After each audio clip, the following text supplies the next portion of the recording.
For the past over a decade, I have been learning multiple languages. Not unfortunately French, although I should have been learning that one. I've been learning to translate between different fields of science and technology, because what I've been learning being in Silicon Valley, working with the technologists and scientists, but also the architects, the zoologists, the people from all different walks of life and backgrounds who are learning about technologies, is that it does take translation to understand what's going on. Sometimes what we see right in front of us does not look like what it is.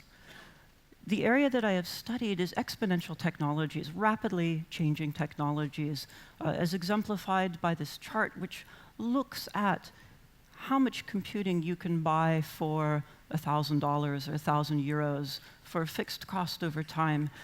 And the time aspect of it, of course, we understand 1900 through 1910. But that y-axis, the amount of change which is going on there, we look at it, and it looks just like a straight line. It looks like sort of the shift of number of houses built on the street, or number of clothes sold in a store. But it's not. This represents something entirely different. This represents doublings, very subtle doublings, which they start off feeling really slow, but after a while you're talking about 1 year being 1,000,000 times more powerful, 1 year being 1,000,000,000 times more powerful than just a decade or two before. And what this gives us is an amazing set of capabilities, but also it gives us a future which is unknown to us, and we have to look at it and start studying what is going to happen. Now, I should say for myself, I have a background in biology, but also in economics, and as an economist, I might be doing the on the one hand, on the other hand, which I would like to be able to do more than that. But when it comes to these technologies and the impact of these new technologies on the economy that we already have, sometimes on the one hand, on the other hand, is all that we can give. Now, going to these technologies, as I say, they are not intuitive to us. Of course, if you think, for example, about linear steps, if I take 2 steps, I'm in one place, and you know exactly where I'm going to be if instead I take 4 steps. On the other hand, consider a baby, and consider how slowly a baby might be crawling along. And if its speed doubles, it still feels really slow. Little doubling again, it's still within the pace of an adult to keep up with that child. However, if that doubling happens 5 times, you start off at the speed of just a crawling baby, and now 5 doublings later, you're at the speed of a marathon runner. 5 doublings after that, you're at the speed of a jet airplane. Another 5 doublings after that, you're at the speed of the fastest rocket launch which people have ever been in before, the Apollo launches. 30 doublings starting from the speed of a baby, and just doubling each time. You go from a baby, you get up to the speed of light. And if in 1 second a baby were to go a slight distance, and you double that, 30 times later, the baby would be able to jump from here to the moon and beyond. It is a type of mathematics which, even though we know it, even though we study it in school, sometimes understanding it is one thing, but feeling it is another.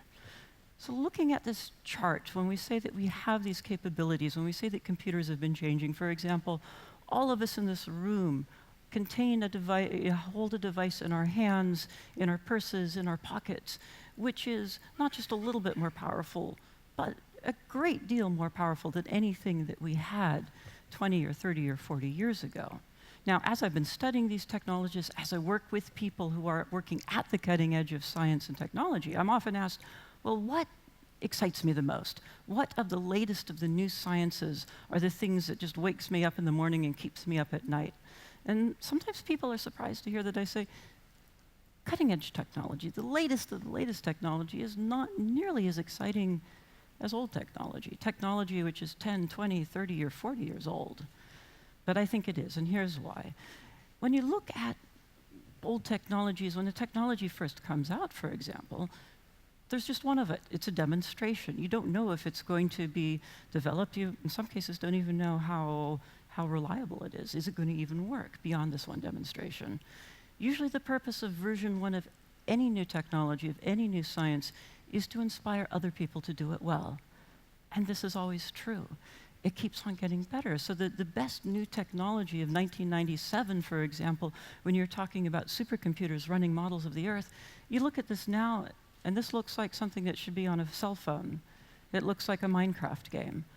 But this was the best available. This is what we could do. And we build on top of it in 2013. That starts looking real. But of course, 10 years from now, we'll look back at the best available of 2013 and think this also looks fairly simplistic. That's one step, that the best available, when it launches, it inspires other people to do it well, but it by itself, it doesn't necessarily have meaning. The other problem with new technologies, of course, is that when a technology is launched, the initial application of that technology is designed by the person who made it, by the expert.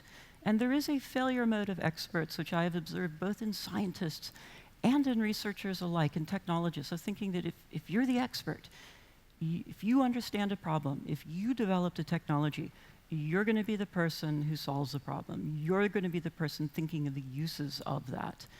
And 50 years ago, 100 years ago, in many ways that might have been true. If you developed a technology, if you're doing research, it might take 10 years for a few other people to even find out about it. But now we know that that is not necessarily true, that the sooner you get it out to the rest of the world and see not what the imagination of you and your graduate students or you and your interns are, but think about the imagination of 1,000 people or 1,000,000 people playing with it, suddenly you have new ideas coming out there into the world. The other thing, of course, with this limited imagination of the inventor is that a lot of times people, the original inventors, they can feel a little bit shocked, or it takes them a while to decide, yes, the other things that people are doing are beautiful, are wonderful. There's a little bit of ego involved. And so when a technology is first developed, it moves slowly. As the original inventor comes to discover, the way Microsoft did, the beauty of what everybody else is coming up with, then the conversation starts. Then it gets interesting. When you think about, for example, autonomous submarines, or submarines in general, when they're first invented by governments and large companies, well, they use them for whatever they choose to use them for, but when it becomes inexpensive enough for high schoolers to be building them, to be building small autonomous devices for 200, 300, 500 euros, again, it just becomes more interesting. What do you want to discover? What do you want to look for? Don't wait for somebody else to do it, you do it yourself. And when you look at this sort of trend in technology which is underlying this, underlying things that once cost $1 billion or €1 billion and now costing 100 euros, it isn't just in one field, it's in multiple fields simultaneously. Take, for example, space, going to the moon. That in Silicon Valley, we talk about moonshot thinking, going for the highest possible goal. But up until fairly recently, going to the moon, that was considered, only governments do that, only very large organizations might do that, like the European Space Agency. But just this week, news has come out that going to the moon might also be my friend Bob Richards. He's going to be sending a robot there. He's working with NASA to get permission to be able to send one there. He's sending a robot to the moon as part of the Google Lunar X Prize competition. He's going to the moon not because it's difficult, but because it's fun. And it isn't just space or going to the moon that individuals are doing. For example, look at Planet Labs, a company which, instead of putting up $500 million satellites designed to last 20 years, they put up $150,000 satellites which are designed to last 18 months. But you put a lot of them up there and they can talk to each other, and suddenly every point on Earth can be looked at every day. Imagine, for example, if you could only take your own temperature once a year. For medicine, that would not do very much good. We're used to the idea that we can measure ourselves relatively often, but with the world itself, with the Earth, being able to take the temperature of the Earth every day, this is something that these guys are making and building and putting in the hands of ordinary people. Of course, you can say these satellites are being sent up still on very large rockets, but even that is changing. One of my colleagues has been putting out a competition for people to design rockets so that in the future, even the act of launch could be a lot less expensive than it is today. Something that costs $10,000 a kilogram might go down to $1,000 a kilogram, and then less than that. So these are behind these exponential trends, not just behind them, but this is what they create in us and what we do with them. But of course, these exponential trends have their upsides, but also their downsides. And there was one topic which, of course, is very near and dear to my heart, and which is what happens as these computers become cheaper and faster and more available. What are the effects on larger society? So I have a question for you. How many computers do you see in this photograph? And of course, remembering that computers used to be a lot larger than they are today. How many computers do you see in this photograph? Call it out. I think I heard the right answer a couple of times. There are 4 computers in this photograph, because computer is a person who does computing in the same way that a gardener is somebody who does gardening, a baker is somebody who does baking. And up through the 1940s and later, it was a very good job to have. You got paid, I think, in American dollars about $1,500 a year, and if you needed to do computing, you hired some. If you needed to do more, you had to hire a few more than that. And then something happened. Over time, between 1850 and the 1940s, the tools that computers were using, human computers, were getting better slowly but surely. And then you see in the chart in the 1940s, suddenly there's an inflection point. Suddenly things start going up like a rocket. And what is this? This is the invention of a digital computer. This is the invention of the first digital computer. And this very first digital computer very quickly made all human computers obsolete. This one computer could compute more in a day than all human computers themselves could compute in a day together. But of course, it didn't stop there with the first computer. A little bit later on, the next set of computers are invented. They're a little bit faster. Suddenly, they can compute in an hour what it would have taken all human computers a day to do. Keeps on going, it keeps on going. All of us are carrying around devices which can calculate in a second and do more calculations, do more computing than what the Earth would do if every human on Earth devoted themselves to doing calculations. But of course, luckily, we don't have to do that anymore, in part because we were made obsolete. The skill was made obsolete by this new type of technology. Now, in that case, we can see this massive change, but still, as we've been hearing earlier, when you look at things like robotics and other exponential fields, they seem to be exciting, and yet they disappoint us. We see what people have predicted, what robots will be able to do, and how they should worry us, or how we could have robo-games. And then when we go and we see the reality of it, it's slow, it's disappointing. I mean, it's like they even a few years ago could barely do what even a small baby was able to do as far as pushing a ball around. And what is the nature of technology which causes this? Because as we build them, they are constantly disappointing us. Here we are, the DARPA robot challenge is supposed to build a humanoid robot which can go into a situation, for example, like a Fukushima, and be able to turn valves, and yet this one, it comes in, it falls over, it knocks its own head off. You're not really supposed to do that if you're a proper rescue robot. But the interesting thing is, this robot did get to this point. This robot started off being able to move very slow. Just 2 years early, the DARPA challenge, they had to have gantries, they had to have chains holding these robots off, because if they fell down, they were never going to get up again. But then, just 1 or 2 doublings later, very subtle amounts of changes, just changes in the amount of skill that it has, suddenly it goes from not being able to do anything to being able to, for example, reach out and turn a valve, to be able to go over and to be able to do the equivalent of pick this up, open a door, close a door. These doublings, which again, they seem so subtle, each one individually looks small, but a doubling here, a doubling there, a robot which takes 50 minutes to do what most of us here could take 15 seconds, that seems like, oh, let's not worry about it. But if it can do this sort of task slowly but well in 50 minutes, one doubling, it takes 25 minutes. Another doubling, it takes 12 minutes. Couple more doublings after that, then the robot is doing these tasks at the exact same speed as a human, and perhaps we start worrying about that because it is a humanoid robot. If it can pick up and move what humans can do, well, there's a lot of jobs in the world which seem to be involved with picking up and moving things around. Same thing with artificial intelligence. I mean, a few years ago when the algorithm deep learning was used to train the system to recognize pictures of cats, we say, all right, well, that's really beautiful. You can recognize cats. I guess you can recognize the internet, but any small child is able to recognize that's a cat, that's a dog. Really, what's exciting about that? And not too much long after that, they also used the same algorithm, deep learning, and trained it to be able to recognize numbers, to be able to, in fact, recognize street signs in France, and to be able to say that's un, deux, trois, right? But again, Every child who's a little bit older than that is able to recognize numbers. What's exciting about that? I mean, it's interesting algorithmically, but recognizing 1, 2, 3, that's a 5-year-old child. But then, almost simultaneously, and really it's just a matter of those very subtle doublings again, they also trained deep learning to be able to recognize signs of precancerous tissues in biopsies. So suddenly it's going from the equivalent of a 2-year-old child, equivalent of a 4-year-old child, equivalent to a 40-year-old trained pathologist. And this is where people are worried when you're looking at these algorithms and looking at these robots, because what seems to have been taking a long time to do nothing, suddenly we're in that period where the doublings are getting interesting. The doublings are getting into human capabilities.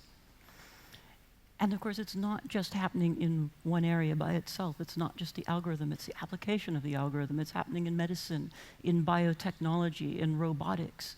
And in these areas, for example, exoskeletons, which are able to help a person move, to be able to do rehabilitation, or to be able to help somebody lift things.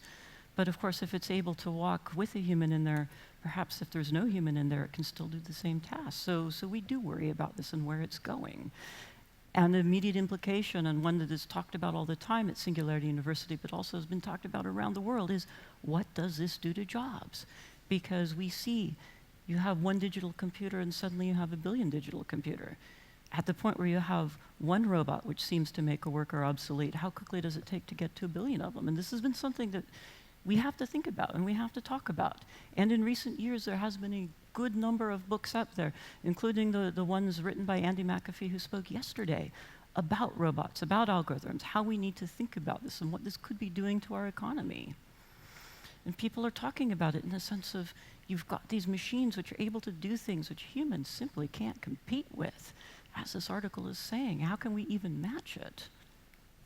And this issue has become so large that, for example, a group of experts got together and talked about it amongst themselves and said, let's bring it to the highest attentions of government. In this case, let's bring it to the attention of the President of the United States, because this is happening so quickly that people might not be able to keep up. And while this could create abundance in material goods, abundance in capabilities, what if it creates a permanent underclass? A group of people who are trapped in poverty and unable to partake in this new abundance, even in the midst of this amazing technology. So they did write this letter and they sent it to the president and they said, we must act now. We might be able to use these technologies to prevent it, but if we don't act now, we could end up in this permanently bad situation. But of course, when they did this was 1964, they were writing it to President Johnson. It didn't happen quite the way they said it would. The articles talking about this automation, we look back at it and we say, well, wait, 1959?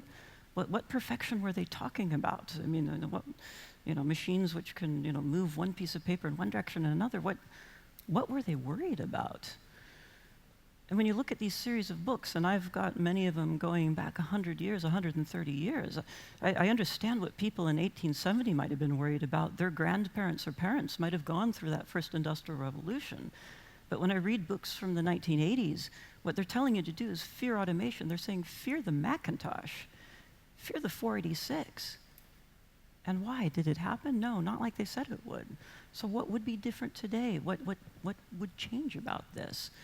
Because these fears, again, they go back and they're deeply rooted in us. But how do we know that anything has changed or has changed permanently?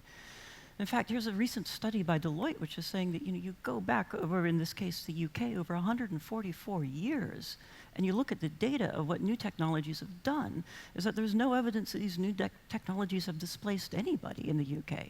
What they did do is they changed the type of jobs. Certain types of jobs, pure manual labor, difficult jobs, disappeared, just sort of, hired hand, people hired to be muscle. Other types of jobs, caring jobs, knowledge worker jobs, those types of jobs went up. So it seems like this would be an entirely good thing. And what are all those recent books? What are all those authors? What are people worried about? Is there something that's changing about the economic climate in which we live that we need to deal with and we need to act on? Now, of course, there are jobs that we want to disappear. There are jobs which people do because at the end of the day, for example, the single largest work in the world besides caretaking is farming, right? There's nearly 2 billion people who are associated with farming, smallholder farms, including 100 million children who work on the farms of their family, in many cases unable to go to school. these jobs are jobs that we might want to see disappear, the jobs that hurt at the end of the day, the jobs that people take, because they have no alternatives. On the other hand, we have seen recently articles about jobs, good jobs, jobs that people want to have, and they have disappeared.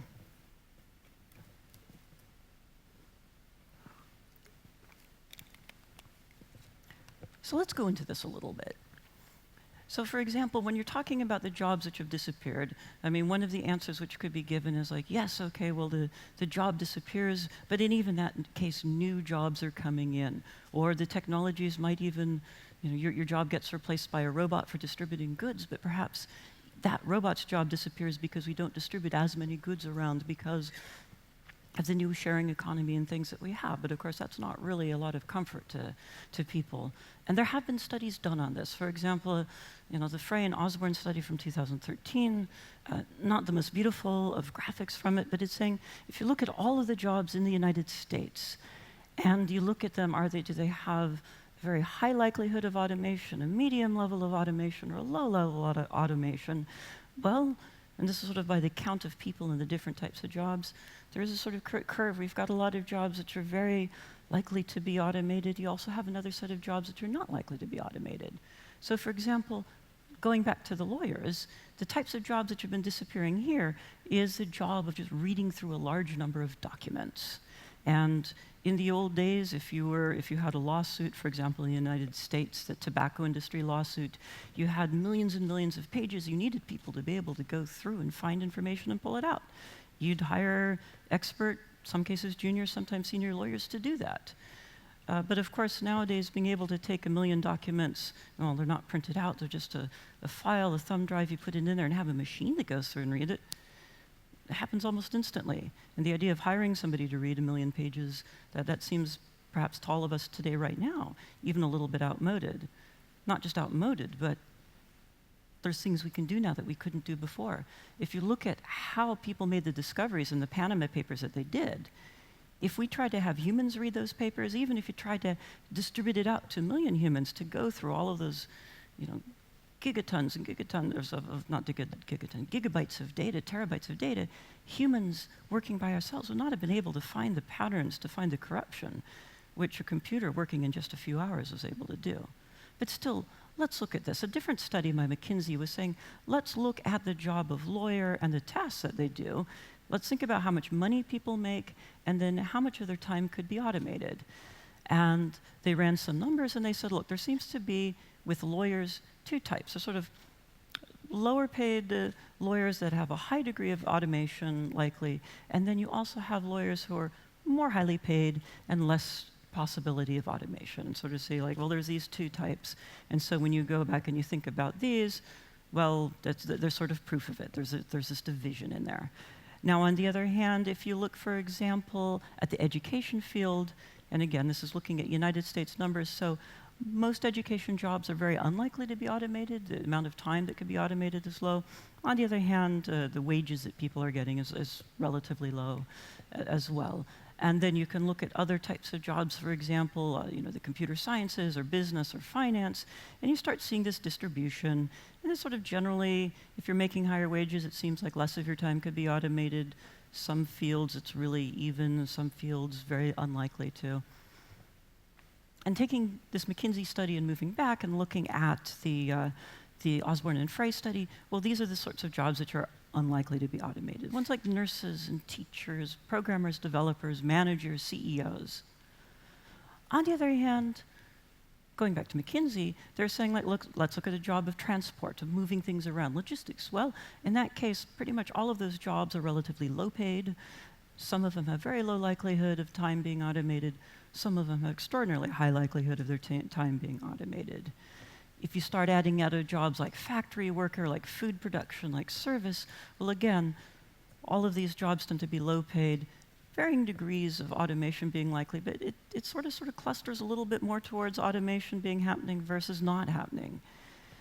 Now, these are the sort of jobs that when you go back to the high likelihood, again, it seems to correlate or corroborate. Sales workers, secretaries, stock clerks, truck drivers. Those are the sort of jobs which could be disappearing, have a high likelihood of automation. And then You put it all together and say, every job in the United States, how much are people being paid and how likely could they be, their job could be automated?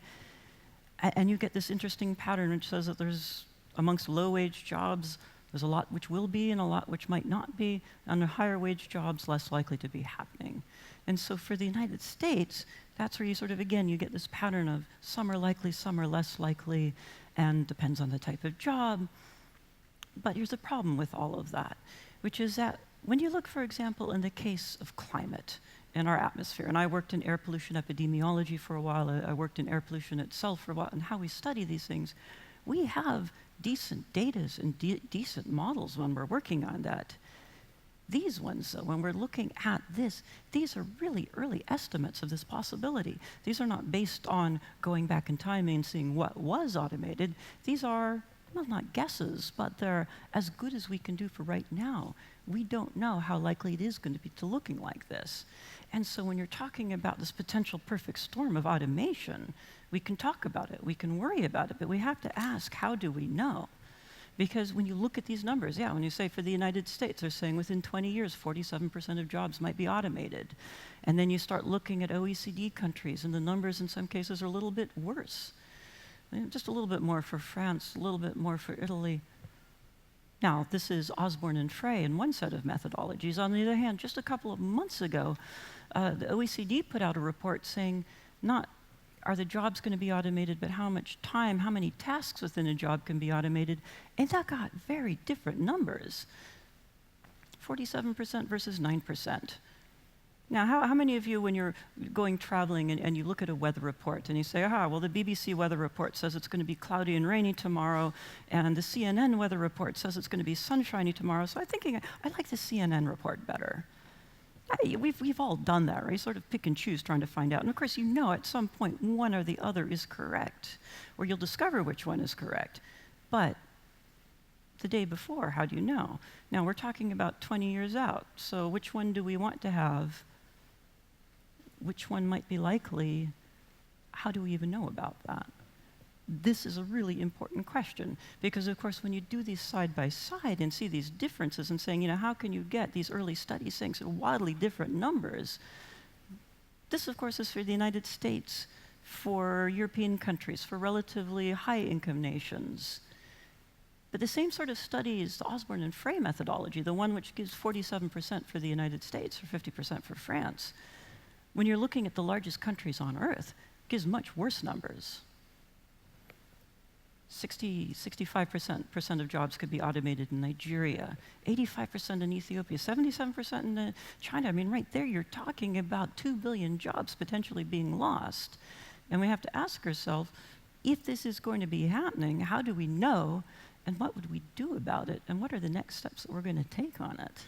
Because if this is happening, we are talking about economic climate change. We're talking about something which could be rapid, could happen everywhere simultaneously, could be the sort of change which we have not observed in our lifetimes, in which we are not easily able to imagine.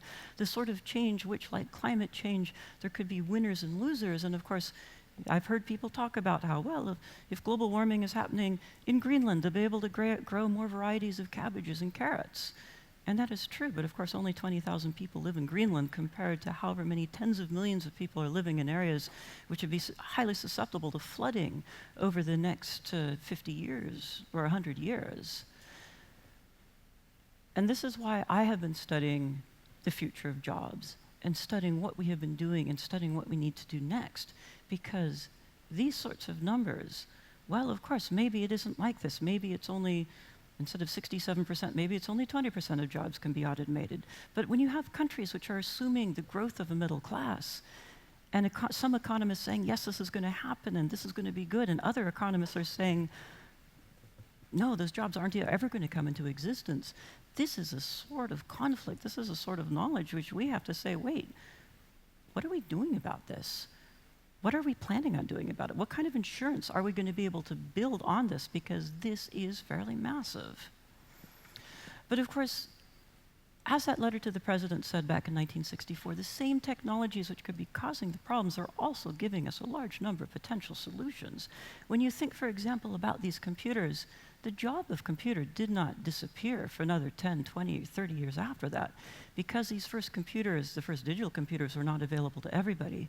But not only that, but these computers then became the first computer programmers. Instead of doing computing, they started to use computing. And so similarly, when we look at, for example, the types of jobs which we imagine might be disappearing, the sort of ones that you heard about yesterday with autonomous cars, if you heard that talk, and we see what made it possible when we saw how computers are getting small enough to fit inside of the cars, and then they start to change, they start to become more interesting, there's more capabilities built into these things, the sort of cars which will be able to take people who today don't have autonomy at all, the sort of cars which could move somebody around who's in a hospital bed, for example. It is difficult to imagine what we could be doing with these technologies, but they are happening.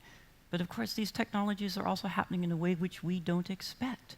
The idea that Tesla could be taking their cars and moving them from non-autonomous to slightly autonomous just by sending a software upgrade, that is a new way of looking at the world, and it is a way that we have to start imagining could be happening to multiple other fields, and it is difficult to imagine this. If you heard about autonomous cars yesterday, and then tomorrow you met somebody who's a city planner, who's designing the budget for roads, who's designing what we build and what we don't build, and they didn't even know about autonomous cars, I think you'd be saying, okay, whatever it is that they're building is going to be obsolete before they're done. We don't know exactly what it will look like, but what they're planning now is probably wrong, and they need to learn about it, and they need to start studying it. Because whether it happens that the first autonomous cars are sold in 2020 or 2025, people who are designing the road system of 2030 and 2035 without taking to this account are building things which are just the models don't match the reality which we know is going to be happening.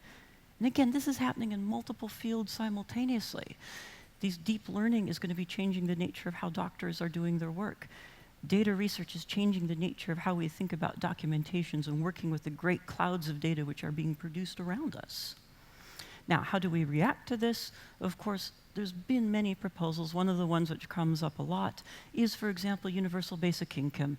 Give people pools of money so that we can sort of smooth over the shocks of income going up or down. And there's reasons to do it even without joblessness being a higher potential problem. And the examples which we have seen, Canada 40 years ago, recent examples, the Finland one which is coming up, well, of course, Switzerland is not going to be happening, but still 20% vote was a pretty interesting one for an early start on this. There have been studies on this. But then let's go back and think again about what I was mentioning about is the number for the United States 47% versus 9%. This is a really small number of studies for a potential solution for a problem which people are talking about could be happening in 10 or 20 years. How well do we know that these are working? And of course, these types of studies are no longer in the domain just of governments working on. These are now the sort of studies which also charities are working on. Here's a study which is going to be going on over the next few years in Kenya. Some villages getting money, some villages not getting money. And so if the governments are not moving quickly enough on this, individuals are taking this into their hands, which is one of the things enabled by these technologies. But still, is this going to be enough? Is the technology enough? Is this going to work? And my answer would be, let's say that it does work. Let's say that every study does suggest that basic income will help somehow. That doesn't necessarily mean anything because it's not about a technology. It's not about a solution. It's whether or not we can implement it.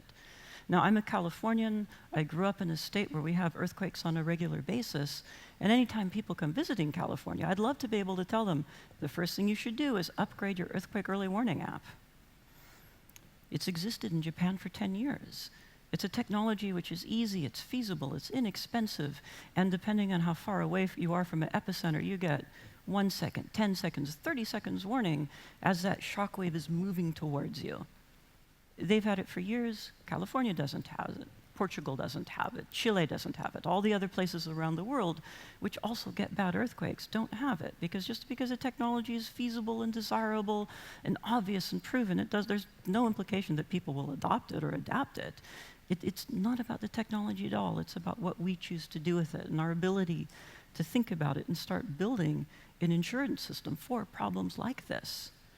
As I say, when I look at this, when I look at the videos that come out of Japan, And I said, well, wait a minute. I'm in Silicon Valley. I'm in a place surrounded by billionaires and trillionaires, not trillionaires yet, but soon to be, in trillions of dollars of value. Why can't this be built? So again, it isn't about the technology. It's about how we start thinking about it and how we as humanity act in the face of massive changes which go beyond what we're used to.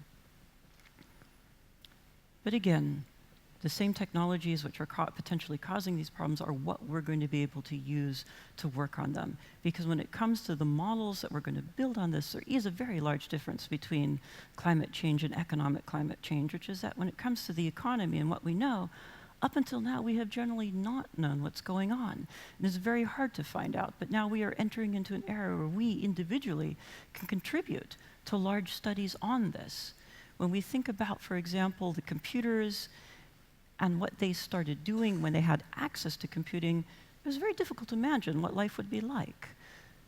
I mean, everybody sees this quote that Thomas Watson, president of IBM, might have said about why do we need more than 5 computers? Well, was he stupid? No. It's very hard to imagine what happens when something which used to be done by humans slowly doesn't scale, becomes a digital technology, and suddenly computing flows like water, the way water flows like electricity. Instead of doing computing, you use computing. We might be saying now, why would the world need more than 5 Watsons? Why would the world need some of these new deep learning algorithms? Well, because what happens when analysis moves from something that we do, something that's expensive, something that we have to think hard about what we choose to do next, and instead it becomes something that just all the data that we're collecting, all the choices that we want to make together, we have a cloud of helpers working together with us to make this happen. So for example, when we think about robots, and are we going to be able to pull the plug on humanoid robots? Well, it's a little bit too late on that. They know how to unplug and plug their own devices. We can't necessarily slow it down, but what we should think about doing is speeding it up. Because those 2 billion people who right now are at the bottom of the pyramid, who are doing work which they would love to be able to hire somebody else to do, but they can't. They are the people who themselves hire themselves out. The $10,000, the 10,000 euro humanoid robot, I think, should frighten us. But the $100, the 100 euro humanoid robot that any individual could be able to buy to be able to do the work which today they're using their own muscles. Instead, they could guide the robot in doing the hard part and they could enjoy the fruits of their labor. This is a feasible thing in exactly the same way that each of us carries around with us $1 billion worth of computing, but of course it doesn't feel like $1 billion. What once cost $1 billion is now our cell phones, the sort of robots which today are barely starting to work. We could imagine 20 years from now being available for everybody if we choose to do that. If we as humanity decide that this is what we are going to be working on and doing with our time. There's other changes which are happening also, which, for example, when you look at the topic of the digital divide, and I worked on it back 15 years ago, here's an example of a 2001 report on the digital divide, which is totally unreadable by anybody affected by the digital divide, because it's a beautiful multi-megabyte file with 4-color photographs of people affected by the digital divide. But nobody gave it to the people who are being written about. We lived in the world back then where that gap between expertise and non-expertise was a fairly strong one. That's about to disappear. Over the next few years, these technologies, the same technologies which we're worried about for causing automation, are going to be connecting all of us together. We are about to enter into a world where we could have a conversation of 7 billion people to talk about this and work on this together. A world where all of us who have not been able to previously catch up on what's going on could join a global classroom. And now when I'm saying all 7 billion people of us talking about it, I mean 7 billion people. Because these same technologies, which seem to be coming out of nowhere and seem to be moving slowly, they're giving us these capabilities. For example, how many have used Skype translation here? And was it reasonably good? Now, you all should try it, because this is something which, for 20 years, people talked about real-time translation, and it never happened, and it never happened, and it went from 40% accuracy to 45% accuracy to still really unusable. And then suddenly, seemingly out of nowhere, demos are announced. But not just demos, beta testers are asked for. The first few languages come out. And then not just the first few languages come out, written languages are being added to them. And over the course of time, Now it went from 7 languages just recently. They just added 8 languages, and going from 8, the first few take a long time to make. Going from 8 to 800 may take very little time at all, especially if you have 1 billion people working together on it, designing it together. And that is the beauty of these technologies, what we have today, that we are living in a world where the new technologies might only be in the hands of 1 or 2 people, but the older technologies, drones, translation, computing, algorithms, AI, robotics, all of these together are in the hands of tens of millions of people and moving into hundreds of millions of people. What do we want to build together on this? How are we going to work on this to solve it? I'd like to say that I could predict what it is, but actually I have no idea at all. The purpose of version 1 of anything is to inspire other people to do it well. In the economy that we've had so far, all the technology that we've built so far, it's all version 1 compared to what we might be building 5 years from now, 10 years from now. And of course, it's not just that there's these new technologies, but these technologies are open and shareable. Look what UNICEF has been doing recently. UNICEF has been saying, what can we build and then make available? Well, for example, the rapid SMS, they built a system initially to be able to help nurses send data on health status of youngsters. Well, that study worked out really well. That software worked out really well. They made it open source and available for anyone. The same software is used in Nigeria to be able to help people report births of babies. And in the past few years, every child born in Nigeria has a legal existence because they're reported. 10 years ago, many children were born who did not have a legal existence. It keeps on going, though. If you want to know what people think, for example, about the future of the economy, right now, we generally don't ask people about it. Moving into the future, though, we're about to enter into a world where you say, look, here's some ideas about the future of the economy. What do you think about it? Instead of doing sampling, let's bring everybody together on this. Here's examples of UNICEF doing work, the U-Report thing, where you give this out to high schoolers and teenagers, or to adults, and just say, look, is the water working in your area or not? Yes or no? What's going on? It's not just things like that. Here's a really interesting study that they did recently. They asked 60,000 teenagers, has anybody in your school been asked to trade sex for grades? This is something which unfortunately can happen all over the world. This is the sort of thing which 10 years ago, 20 years ago, if you wanted to study this, it would have taken a while. It would have taken very large teams of people to just start discovering the information. Instead, we say, if we're worried about this, let's just go ask everybody about it and see what they say. And within a day, they had a heat map of what schools should be investigated fairly quickly. It's an interesting new attitude towards problem solving.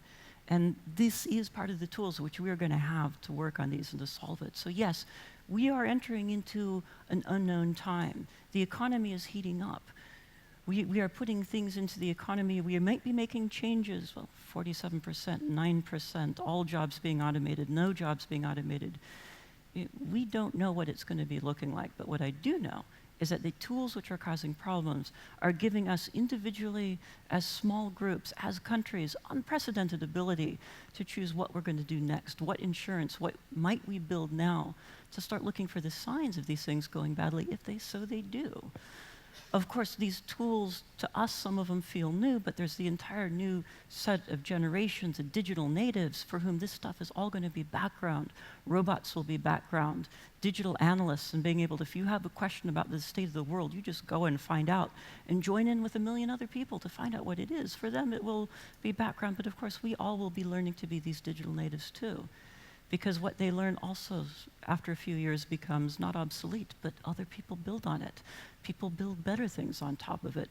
What the sort of analysis which would have taken me years and years to do back when I was in college now, it is the sort of thing which children play with, and that is delightful, and that is beautiful, because then they are the ones who get used to solving problems, to be able to see something and just say, if there's a problem out there, I'm going to solve it. And again, all of us working on together. This company from Denmark, Be My Eyes, they are now the single largest community of volunteers of people helping the blind. If you're blind and you have a cell phone, you have some money, you have a can, you want to read what's on it, you take a picture, a volunteer who speaks your language, who's set themselves up to be available to do it, they're available, they get it, they tell you what it is. You can do volunteer work 20 seconds at a time, but efficient, beautiful, good volunteer work. And of course, it goes beyond just having humans doing this, because of course you might be limited to what humans are available at a particular time. A company that I've seen at Singularity University wants to do the same thing, but put the recognition not having to send it out, but put it in the phone. And not only did they want to do this, they started building this in 2015, but because of these new AI technologies, the one that we worry about might be removing some possibilities in some jobs, this team has built software which in the phone itself, you can take a picture and here's some preliminary results, and they're comparing themselves to a fairly large company, and they're doing quite well about what you're seeing and what it is. And it all fits in the phone, and it's all being done by a team with 3 co-founders and interns and others. You don't have to be a billion-dollar company or a million-dollar company. You can be a startup, seeing a problem and deciding you're going to solve it.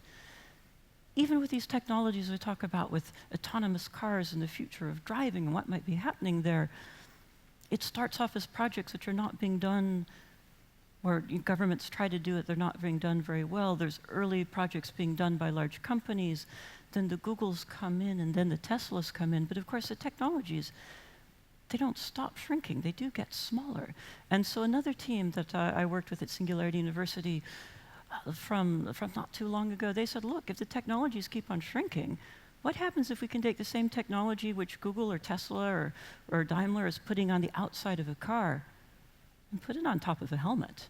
Because, right, you think about in the world, the 1.2 million people who die each year, of them, 1/4 of the people who die in car accidents, they're on mopeds, they're on motorcycles. In a place like Indonesia, 9 out of 10 vehicles on the road are mopeds or motorcycles, and you don't have the protection that you would have in a vehicle, even a slightly less safe vehicle. It's just you against the car coming up. But this, again, it's not a team of hundreds of people working on this. This is not a team which is funded with millions of dollars. This is 2 people doing a startup. They are going to be selling these helmets this year or next year, and they're going to be selling them for the equivalent about of 110 euros each. Creating safety, creating a solution to a problem, which is a really big problem around the world. They see a problem, they solve the problem. What they're building, they will also inspire other people to do it well. And very quickly, teams of people using the technologies which we fear or worry about in automation are going to be creating solutions to this.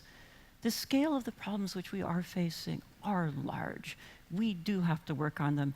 Even if we didn't have any change in the economic climate, even if we weren't looking at automation, the problems which we're already dealing with are huge. And the problems that we're dealing with when we're looking, as Andy was saying, we have to think about jobs, we have to think about the environment. But what's different now is that when we're looking at economic climate change, I would argue that in the past, the economy in some sense was frozen. Things were cold. Very few of us got to move about and work on things. We are now entering a new era. We are entering an economy where all of us get to join the economy. All of us get to put our goals into it. All of the people on Earth who were never asked as children, what would you like to be when you grow up? What would you like to study?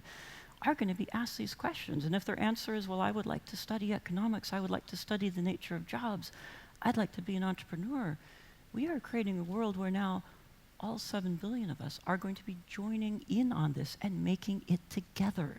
And so when we look at climate, we've had our Rios, we just had COP21, we've had a lot of people working on this together for a problem which, although it's already happening, and still we've got, some might say, 40 years, 80 years before it gets bad. When it comes to economic climate change, we are talking about problems which some people are predicting could be happening 10 years from now, 20 years from now. Everything that we haven't quite yet learned how to do for global climate change, we also need to learn to do for ourselves for the economy. But the difference is we are the economy, and now we are becoming an economy which is waking up. And when we decide how are we going to address it, this is not going to be a few experts studying it together. It's going to be all of us working together.